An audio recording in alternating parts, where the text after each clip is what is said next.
Now, if you've been watching my channel for a while, then you'll know that I'm a big fan of the DDJ Rev 7 from Pioneer, and I use it a lot. So when Rane decided to release something that's very much in the same space, but with a built-in screen and the ability to DJ without a laptop, I was genuinely curious. I've spent some proper time with the Rane System One, and in this video, I want to talk about what actually matters if you're a scratch DJ. What it feels like to scratch on, how the motorized platters respond, what the laptop-free workflow is really like, and who this controller actually makes sense for. This is the honest truth from the perspective of somebody who scratches every day. Let's get into it.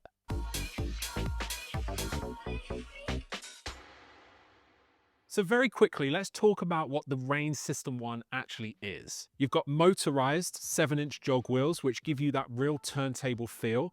You've got a built-in screen, which shows you the waveforms and also allows you to scroll through your library easily. It's completely standalone, so you can use it without a laptop via Engine DJ. And this is clearly aimed at scratch DJs and performance DJs, or DJs who just want a controller that emulates the feel of vinyl with standalone capabilities. And straight away, my first impression when I first started using the System One is it's built super well, just like all Rane controllers are. It feels reassuringly heavy, and it does not feel like a toy in any way. It feels like a serious piece of kit. You've got the standard layout from the Rane 1 and the Rane 1 Mark II. You've got the platter here. You've got the pitch control here, which is not battle style, which immediately differentiates it from the DDJ Rev 7. And you've got the performance pads, the loop controls underneath the jog wheel. Now, because I am so used to the DDJ Rev 7 now, because it's been my controller of choice for well over a year, I am far more used to having the performance pads in the middle of the mixer section, just like they are on the DJM S11. But that actually wouldn't be possible here because of the screen. So I can totally see why the performance pads are down here. And to be honest, it makes sense to make room for that screen and all of the standalone capabilities. When scratching on the System One, the performance pads being down here is not a problem at all.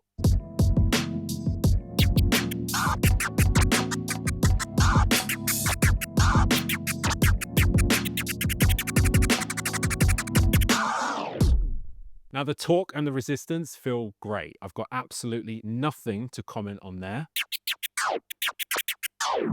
Unsurprisingly, the jog wheel actually feels very similar to the Rane 1. It has a lightness to it, which I really like, but there is enough resistance there for it not to feel too loose. And for me, that's actually really important. I like some resistance in the pullback, but I don't want it to feel super heavy. And they've got that just right. And if you're a scratch DJ and you've used multiple controllers in the past, then I'm sure you know that it's very easy to get used to the feel of a brand new jog wheel after just a little bit of practice.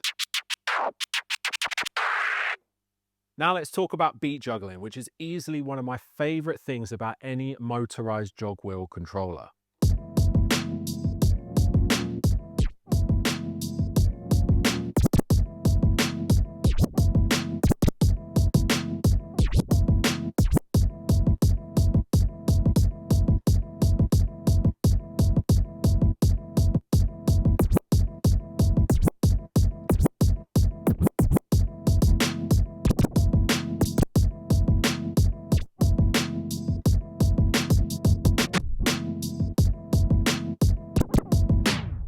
I can confirm this feels great for beat juggling. The jog wheels don't have too much resistance. You can see here, when I spin it back, they don't just keep going forever, which is a good thing.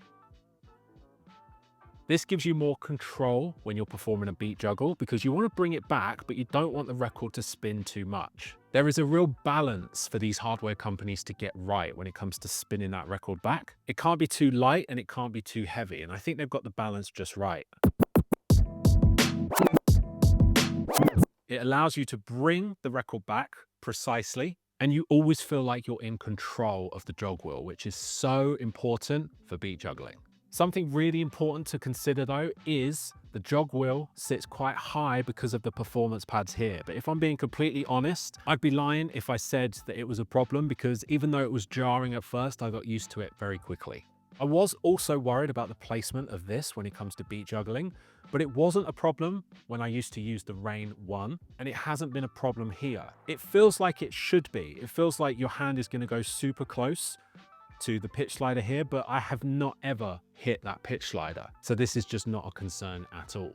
I'm also not concerned about accidentally hitting any of these hot cues. When I'm beat juggling, my hands are so far away from those performance pads that it just isn't something to be worried about.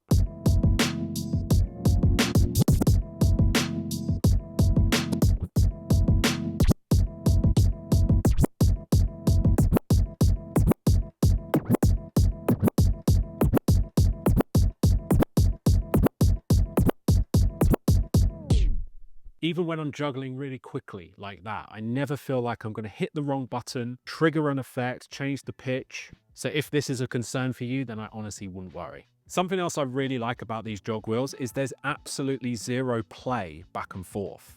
That record on the jog wheel is on there completely tight. It doesn't move forward, it doesn't move backwards whatsoever. It feels reassuringly secure on that platter. The feel of them doesn't make you fight your muscle memory. It feels familiar, and very quickly, with a little bit of practice, if you're used to different jog wheels, you'll very quickly be able to scratch accurately with this jog wheel, I'm confident to say. Now, when it comes to latency, I can tell you after using this for multiple hours, it feels like I've got it set in Serato to the lowest latency. And the scratch that really gives away the latency of any scratch device is a very fast chirp.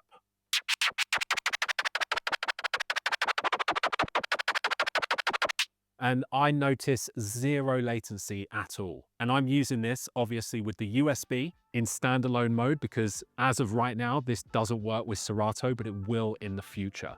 Now, one of the biggest selling points of this controller is the fact that it's standalone. Now, the whole time I've had this, I've been using a USB that I have full of playlists and tracks that I've exported from the desktop version of Engine DJ. And this is my first experience with Engine DJ as a software platform. And when it comes to exporting tracks to a USB, I've had no problems whatsoever. You can also export all of the tracks with stems to the USB, but you can't do it on the fly. So you have to make sure that you've exported the track with stems before you put the USB into the controller. And the stems don't sound too bad at all. They're not quite as good as Serato, but to my ears, they sound better than Rekordbox, but just below the level of Serato, Algorithm, and Virtual DJ. But to be honest, after hearing a few reviews in the past of stems in Engine DJ, I was expecting worse, but they actually sound okay. DJing without a laptop, I have to say, has felt very freeing. I think in an ideal world, none of us would like to actually take our laptops out to the clubs, but we do it because Serato is such a good piece of software. It performs flawlessly basically all of the time. The on-the-fly stems quality is really good. Plus, you've got all of that screen real estate to search for tracks, make playlists, and it's just a reassuring thing to have when you turn up to a gig and you don't quite know what you're going to find, which is basically how every open format DJ lives. For those scenarios, having a laptop for me is always preferable. But in the future, it would be nice to live in a world where we get that Serato experience without needing to lug our $2,000 laptop into every club we go to. And I think this is a glimpse into the future. I'm hoping that with the brand new One library recently announced by Alpha Theta, that Serato come on board and allow you to export all of your playlists to a USB, just like I did with Engine DJ for this video, and allow me to use all of my tracks from Serato with Serato exported stems onto the USB so that I have the best of both worlds. I can take my Serato USB, plug it into the Rane System One, or I could just plug my laptop into the USB on the back of the device. That's what I want. I want Serato to enable USB export and give me the option of plugging my laptop in as well. Because sometimes I will prefer to plug my laptop in, and sometimes it will be easier to just use a USB.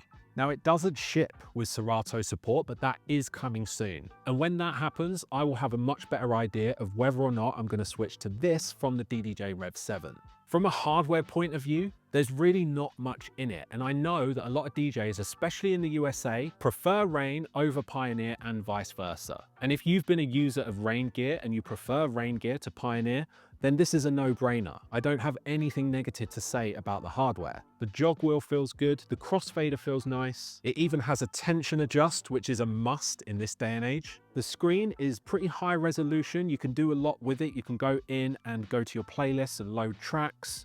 very easily. But honestly, I am going to stick to Serato, and I'm hoping they will soon allow you to export your tracks to a USB, or I could just plug my laptop into the back. Because if I have to pull out my laptop to export the tracks to a USB, then I may as well just plug the laptop in the back. Because to be honest, if I have to use a laptop anyway to export the tracks to a USB, then it kind of makes sense for me to just plug my laptop into the back of the controller, which is what I've been doing for over 15 years now. If you're a die-hard Rane fan and you use Engine DJ, then this is a complete no-brainer. But when Serato do announce their support for the Rane System One, I think the flexibility of it being standalone plus the screen, I think will be more than enough to tempt a lot of DJs over to this controller. I can see a future where laptop-free scratch DJing is a thing, but the company that needs to get on board with allowing export to USB to then plug into a standalone device is obviously Serato. And I have no inside information whatsoever, but I think it would be crazy for Serato to not get involved in the new One Library initiative. If you're a scratch DJ, a turntablist, a performance DJ, or a battle DJ, the Rane System One will not disappoint. Now, if scratching is your thing and you want to check out a bunch of scratching tutorials from me, then I've got this playlist right here that is absolutely packed with tutorials.